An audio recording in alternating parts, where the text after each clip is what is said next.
Welcome to DSA Genius. Today's topic is space complexity. Time complexity की तरह space complexity भी एक important factor है एल्गोरिदम एनालिसिस का।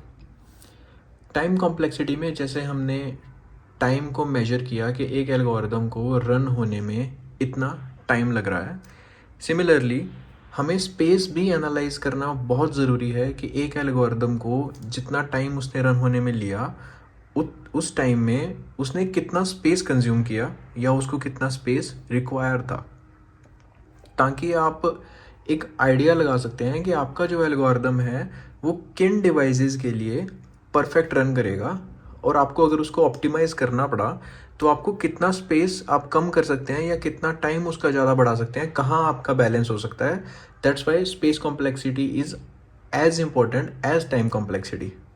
देखिए, एक सिंपल एग्जांपल, आपका एल्गोरिदम फास्ट हो सकता है, बट अगर आपका एल्गोरिदम 5 सेकंड में ही आप सारा काम करके ज़रूर दे रहा है, बट उस 5 सेकंड में उसने उस डिवाइस की सारी से सारी memory, maximum to maximum memory consume कर ली, that is not good.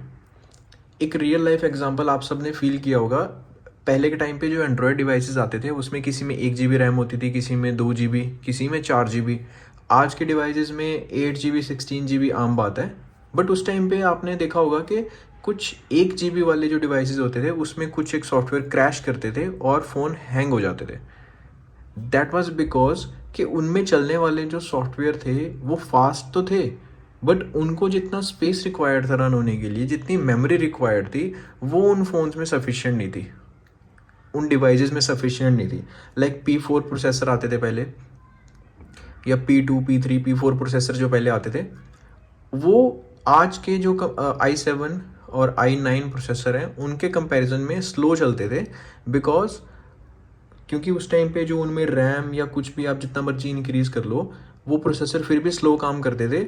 On the same software अगर आप P4 पे रन कर रहे हो और सेम सॉफ्टवेयर आप i7 या i9 पे रन कर रहे हो, आपको बहुत डिफरेंस देखने को मिलता था।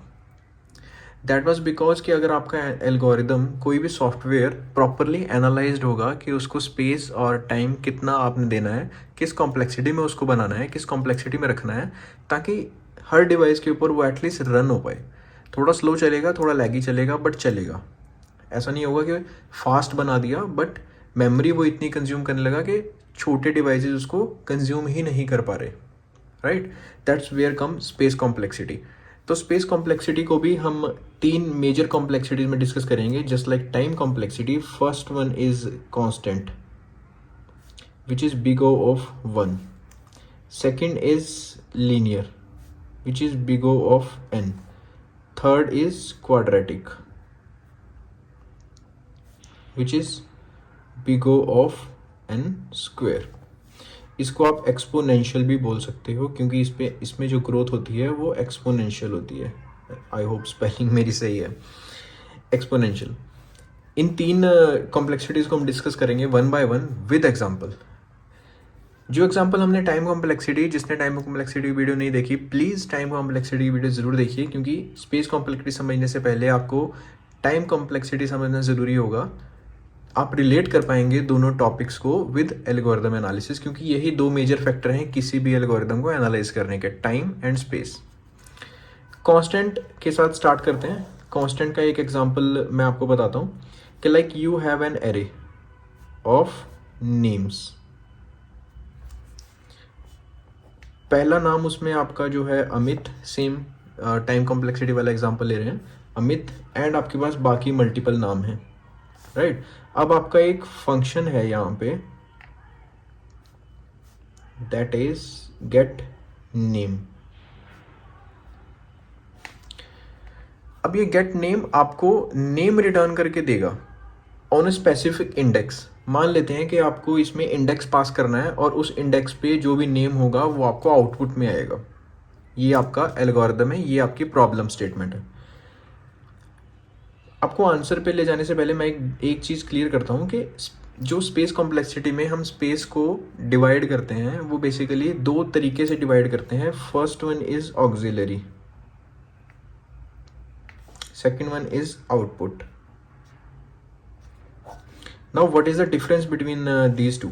ऑक्सिलरी स्पेस आपका जो होता है वो टेम्परेरी स्पेस आपका होगा, और आउटपुट स्पेस ये जो आपका होगा which will be the output of algorithm, right. Temporary space से हमारा मतलब है कि जितना एग्जीक्यूशन के टाइम पे एक एल्गोरिदम जब तक एग्जीक्यूट हो रहा है तब तक उसको जितना भी स्पेस रिक्वायर्ड था, जितने भी उसमें इनिशियलाइजेशन हो रही थी, जितने भी डेटा टाइप्स बन रहे थे, अब गेट नेम करने में मेरे को, मान लो गेट नेम में मेरे को फोर लूप चलाना पड़ा, या गेट नेम में मेरे को एक दो वेरिएबल और इनिशियलाइज करने पड़े, तो उनका स्पेस होगा वो ऑक्सिलरी होगा, क्योंकि एक बार अगर आपका एल्गोरिदम खत्म हो गया, उसका काम खत्म हो गया, तो आपका वो जो स्पेस है वो वापस कंप्यूटर को चला जाएगा। That is not permanent space. Output space, जब तक आपका आउटपुट, आपने उस आउटपुट को स्क्रीन पे रखा या उस आउटपुट को अपनी मशीन के ऊपर रखा, डिवाइस के ऊपर रखा, वो तब तक मेमोरी कंज्यूम करेगा, राइट। तो ये भी आपका स्पेस माना जाएगा कॉम्प्लेक्सिटी में। तो जो कंप्लीट फॉर्मूला आपका काउंट होगा स्पेस कॉम्प्लेक्सिटी का, that is going to be auxiliary space plus output space, right. जितना आपका टेम्परेरी स्पेस रिक्वायर था एक एल्गोरिदम के रन होने का, और एक आउटपुट के टाइम पे उस आउटपुट को देने में, फॉर एग्जांपल यहाँ पे हमें जो नेम रिटर्न करना था, उस नेम ने, उस स्ट्रिंग ने जितनी मेमोरी ली, that is going to be your output space. Now coming back to the main point, how this is a constant space complexity. जैसे कि हमने बताया कि ये गेट नेम फंक्शन एक इंडेक्स लेगा और उस इंडेक्स पे जो भी नाम होगा वो आपका रिटर्न हो जाएगा। नाउ यू आर श्योर कि ये एक ही नाम रिटर्न करेगा, तो जो भी इसके अंदर आप इंडेक्स पास करोगे उसका साइज हमेशा फिक्स रहने वाला है, राइट। डेटा टाइप, जो भी आपका स्ट्रिंग डेटा टाइप रिटर्न होगा, स्ट्रिंग जितनी मेमोरी कंज्यूम करेगा, दैट इज कांस्टेंट, हमेशा वो ही रिटर्न होने वाली है। आपको यहाँ पे पता है कि एक ही नाम रिटर्न होगा, and that is going to be your space complexity in a constant term. इसी एग्जाम्पल को थोड़ा सा कॉम्प्लेक्स करके हम समझते हैं second point, that is linear complexity big O of n। Now मान लीजिए कि हमारे पास सेम एरे है नेम्स का। Now instead of single name as an output, हमें चाहिए गेट नेम्स, ठीक है। हम यहाँ पे एक फंक्शन बना दिया अब हमने, जो कि हमें नेम्स रिटर्न करेगा, जिसके अंदर हम नेम पास करेंगे, ठीक है। अब ये नेम क्या होगा, फॉर एन एग्जाम्पल हमने यहाँ पे पास किया अमित इस एरे में। अब हाइपोथेटिकल एग्जांपल लीजिए कि इस एरे में अगर 5 अमित हैं, ठीक है। हमने यहाँ पे अमित पास किया, ठीक। अब इस एरे में 5 अमित थे, ठीक है। तो अब जो हमारा फंक्शन है गेट नेम्स, ये 5 स्ट्रिंग रिटर्न करेगा, 5 नाम रिटर्न करेगा, क्योंकि उस एरे में 5 अमित है। एग्जाम्पल ले रहे हैं, क्योंकि यहाँ पे हमने n लिखा है, तो n नंबर ऑफ अमित हो सकते हैं, n नंबर ऑफ नेम जो भी आप पास करेंगे वो n नंबर ऑफ हो सकते हैं। टाइम कॉम्प्लेक्सिटी में ऑर्डर ऑफ n लिखने का मतलब था कि आपका डेटा जिस स्पीड से ग्रो करेगा, उसी स्पीड से आपकी आइट्रेशंस होंगी, और उसी स्पीड से आपका लीनियर टाइम कॉम्प्लेक्सिटी बनेगी। बट स्पेस कॉम्प्लेक्सिटी में वो किस तरीके से काउंट होगा कि आपका डेटा इंक्रीज हुआ। मान लीजिए हमें आज अभी जो हमने एग्जांपल लिया उसमें 5 अमित हमने काउंट किए, और हमें पता लगा कि इसकी जो स्पेस कॉम्प्लेक्सिटी आने वाली है वो आने वाली है order of 5, because n is equal to 5, जो हमारे नेम है 5 अमित हैं। But what if data grows, data grow हुआ, 2 अमित और आ गए इस एरे में, तो अब आपका ये फंक्शन जब चलेगा तो ये ज़्यादा स्पेस लेगा, आउटपुट में आपको ज़्यादा स्पेस चाहिए होगा, क्योंकि अब उसमें 5 की बजाय 7 अमित हो गए, 2 अमित और ऐड हो गए। That is going to be your linear complexity. ये टॉपिक आई वुड से कि आप एक बार थोड़ा सा वीडियो में बैक जाके दोबारा से गो थ्रू कीजिए, आपको टाइम कॉम्प्लेक्सिटी की लीनियर कॉम्प्लेक्सिटी और स्पेस कॉम्प्लेक्सिटी में इस लीनियर का क्या मतलब है, दोनों का डिफरेंस समझ में आएगा more clearly. Now moving on to the third point, quadratic, that is order of n square, ठीक है। क्वाड्रेटिक को वही हम एक्सपोनेंशियल भी बोल सकते हैं, क्योंकि इसमें जो आपकी ग्रोथ होती है वो एक्सपोनेंशियल होती है। इसको समझने के लिए हम एक क्लासिकल एग्जांपल लेते हैं। I hope every one of you aware about matrix. ठीक है, जब भी हम एक एग्जांपल यहाँ पे लेते हैं, क्रिएट मैट्रिक्स ऑफ 2/3।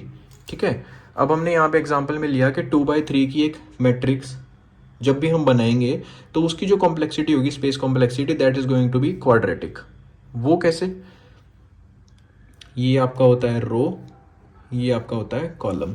तो अगर हम इसको ड्रॉ करें तो आपकी 2/3 की मैट्रिक्स ये हुई। अब यहाँ पे आप टोटल नंबर ऑफ सेल देखिए कितने हैं, 1 2 3 4 5 6, because this is your first row, this is second row, first column, second column, third column, this is your 2/3 की मैट्रिक्स। ठीक है, अब हम बोलते हैं कि हमें इसमें एक और रो इंक्रीज करनी है। ठीक है, एक रिक्वायरमेंट है। अब आपको इंक्रीज करनी है सिर्फ एक रो, बट आप देखिए उसके साथ आपको जो 3 कॉलम वो आपके ग्रो होंगे ही होंगे। मैट्रिक्स का नेचर ही ऐसा है कि आप रो एक इंक्रीज करेंगे तो जितने कॉलम की वो मैट्रिक्स है वो कॉलम उस रो में भी आएंगे। ठीक है, पहले हमारे पास कितने सेल थे, 1 2 3 4 5 6, अब कितने हो गए, 7 8 9, 3/3। तो जिस स्पीड से आपका यहाँ पे रोज इंक्रीज होंगी या कॉलम इंक्रीज होंगे, आपका डेटा एक्सपोनेंशियली ग्रो करेगा। इसमें स्पेस आपका उससे ज़्यादा रिक्वायर होगा। कांस्टेंट में आपको पता था कि आपको एक ही नाम रिटर्न होगा तो आपका उतना ही स्पेस रिक्वायर्ड है। एन में आपको पता है कि जितने अमित होंगे उतना ही स्पेस रिक्वायर्ड होगा, बट इस केस में आपका डेटा एक्सपोनेंशियली ग्रो करेगा। आपने मान लीजिए, अब हम बोलते हैं कि हमारे पास ये मैट्रिक्स को इसमें एक रो भी ऐड करनी है और हमें एक कॉलम भी ऐड करना है। तो अब आप देखिए इसका स्पेस कितना रिक्वायर्ड होगा, 1 2 3 1 2 3। इस रो में 4 सेल ऐड हुए और हर रो में, एग्जिस्टिंग रो में भी एक एक सेल इंक्रीज हो गया। 9 से डायरेक्ट 16 हो गया। ये एक्सपोनेंशियल ग्रोथ है।